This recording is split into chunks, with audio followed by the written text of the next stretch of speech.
नमस्कार, आप देख रहे हैं डॉक्टर साहब, आपके साथ मैं होस्ट खानदेश को। आज के इस एपिसोड में हम बात करेंगे ओबेसिटी के बारे में।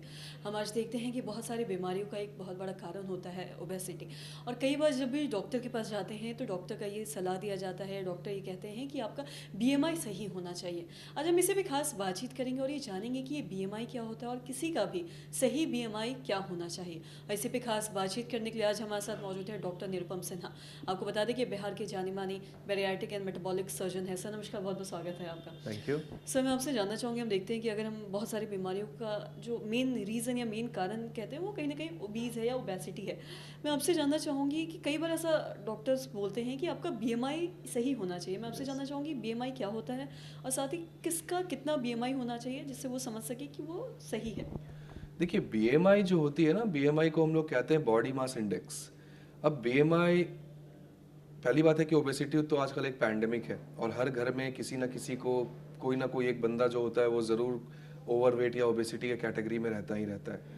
अब होता क्या है कि जब वो किसी डॉक्टर के पास जाते हैं किसी भी बीमारी के लिए, तो वो बोलते हैं कि भैया आप अपना वजन कम करो, आपका BMI with in normal range होना चाहिए। तो बीएमआई एक बहुत इंपॉर्टेंट फैक्टर होता है हमारे ट्रीटमेंट के लिए, कि किस तरह से ट्रीटमेंट करनी चाहिए और क्या क्या मेथड होती है, बीएमआई के अकॉर्डिंग हम लोग प्लान करते हैं। तो बीएमआई एक फार्मूला से निकाला जाती है, इसमें हम लोग वेट अपॉन हाइट ऐसे कैलकुलेट करते हैं और उसमें जो नॉर्मल बीएमआई का रेंज होता है वो 18.5 से 24.9 तक हम लोग मानते हैं कि इसके बीच में अगर कोई पेशेंट है, इसका मतलब है कि उसका बीएमआई नॉर्मल है, वो अपने हाइट के हिसाब से वेट वो मेंटेन करके रखे हुए हैं। फिर आती है ओवरवेट की बीएमआई जो 25 से 30 के करीब में होती है। फिर 30 से 35 जिसको ओबेसिटी क्लास 1 की बीएमआई कहते हैं, 35 से 40 ओबेसिटी क्लास 2 और 40 से ऊपर मॉर्बिड ओबेसिटी या ओबेसिटी क्लास 3 की बीएमआई होती है। अब 18 से 25 की जो बीएमआई रहती है उसमें पेशेंट आराम से जो भी खाता पीता और एक्सरसाइज करता है उस हिसाब से उसका मेंटेन किया जाता है लोग।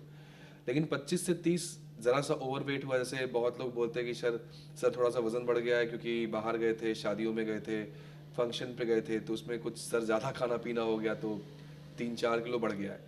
तो ऐसे पेशेंट्स को कुछ ट्रीटमेंट की ज़रूरत नहीं पड़ती है, बस थोड़ा सा डाइट और एक्सरसाइज अगर सही तरीके से सही डायरेक्शन में करें तो उनका जो वज़न होता है विद इन नॉर्मल बीएमआई वो आ जाता है।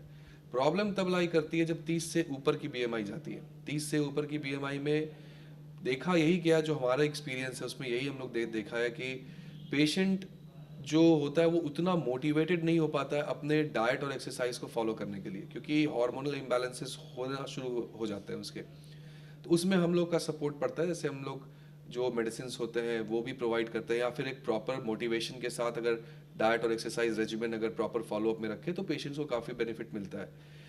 मॉर्बिड ओबेसिटी या ओबेसिटी क्लास 2 के बीएमआई में जाते हैं तो डेफिनेटली पेशेंट को हम लोग सलाह देते हैं कि बेरियाट्रिक सर्जरी ऑप्ट कर सके, जिससे पेशेंट को ना तो केवल वजन में सुधार मिलेगा बल्कि वजन से संबंधित जितनी समस्याएं हैं उसमें भी सुधार मिल जाता है। तो बीएमआई का इम्पोर्टेंस जो होता है वो बेसिकली ओबेसिटी को मैनेजमेंट किस तरह से और किस बीएमआई में किस तरह की मैनेजमेंट ज़रूरत है उसके लिए की जाती है। तो ये इम्पोर्टेंस है बीएमआई का।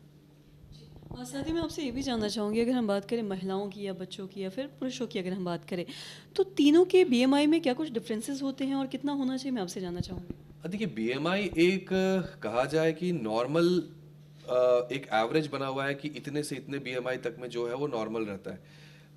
बच्चों में, महिलाओं में और पुरुषों में जो फैट डिस्ट्रीब्यूशन का पैटर्न होता है वो डिफरेंट होता है। तो आप देखेंगे कभी कि जो पुरुष होते हैं उनका सेंट्रल फैट बढ़ा रहता है, मतलब जो इसको हम लोग हिंदी में तोंद कहते हैं, उनका ज़्यादा निकलता है। महिलाओं में तोंद निकलने वाली चीज़ उतनी नहीं रहती है। महिलाओं में उनके कमर के पास और नीचे थाइस के पास उसमें फैट परसेंटेज ज़्यादा बढ़ता है। तो इसको हम लोग कहते हैं वेस्ट हिप रेशियो, ये फीमेल में ज़्यादा रहता है as compare to male. And वही है कि डिफरेंट डिफरेंट बच्चों और इसके हिसाब से आपको बच्चे, महिलाओं या पुरुष में जो फैट डिस्ट्रीब्यूशन होता है उसके हिसाब से मैनेजमेंट आगे की जाती है। सर बहुत बहुत शुक्रिया तमाम जानकारी देने के लिए। तो आशा करते हैं दर्शकों कि आप भी ये समझ पाए होंगे कि बीएमआई किसी का कितना होना चाहिए और ओबेसिटी कितना खतरनाक हो सकता है किसी के लिए भी, और ये कहीं ना कहीं बहुत सारी बीमारियों का भी कारण हो सकता है। तो आशा करते हैं दर्शकों की जो तमाम जानकारी है आपके लिए लाभदायक रही हो। तो आज की इस वीडियो में इतना ही। अगर आपने अब तक हमारे चैनल को सब्सक्राइब नहीं किया तो तुरंत कर ले, साथ ही हमारे फेसबुक पेज को लाइक करें। वीडियो देखने के लिए आपका धन्यवाद।